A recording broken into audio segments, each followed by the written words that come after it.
Been around since the ancient Romans, but despite a decline in bowling the past few decades, the tradition is still alive at one Tri-State property. The 6-decade history of one of Tri-State's most iconic bowling alleys is highlighted in this installment of Tri-State Treasures. Diamond Lanes has occupied the corner of Diamond and Fairs for nearly 60 years.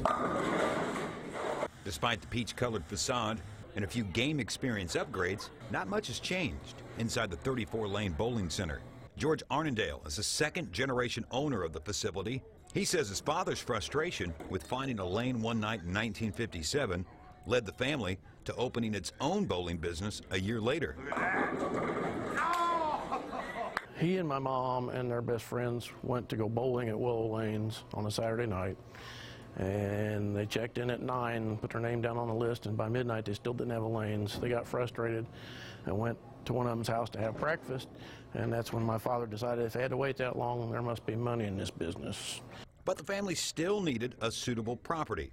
It would get that break when the former Kraft Foods Distribution Center went up for sale in 1957. Business was good that first year. The bowling alley was expanded to 34 lanes a year later. At a glance, the decor inside hasn't seen much change. However, when an upgrade was done on the scoring system, an inspector noticed something that could offer clues to what the original purpose of the property was in the 1940s. When he got through checking it, he said the original part of the building looked like the walls were designed to contain an explosion and the roof blow straight up. So my suspicion is that during World War II they stored munitions here. The walls are a foot thick.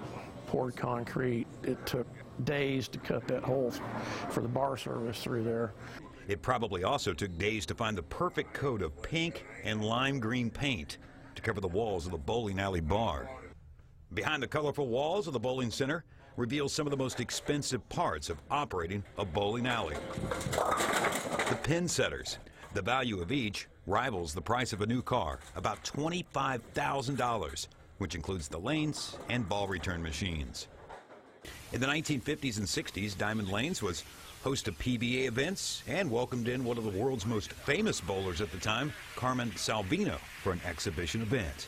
Although the industry has seen a decline in participation in recent decades, there are some tricks bowling centers incorporate to keep people interested in the sport.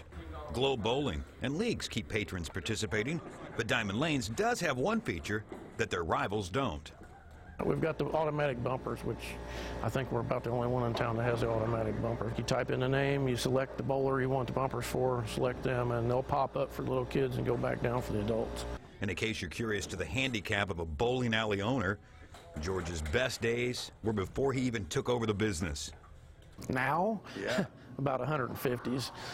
What was it at your peak bowling pedigree? 2-0 something. Never a sanctioned 300, right? I've never had a sanctioned 300, no. But you have all day to do that. Doesn't work that way. I bowled more before I owned the bowling alley than I did after I owned the bowling alley. For some, the 60-year-old bowling alley may be a literal diamond in the rough. Look at that.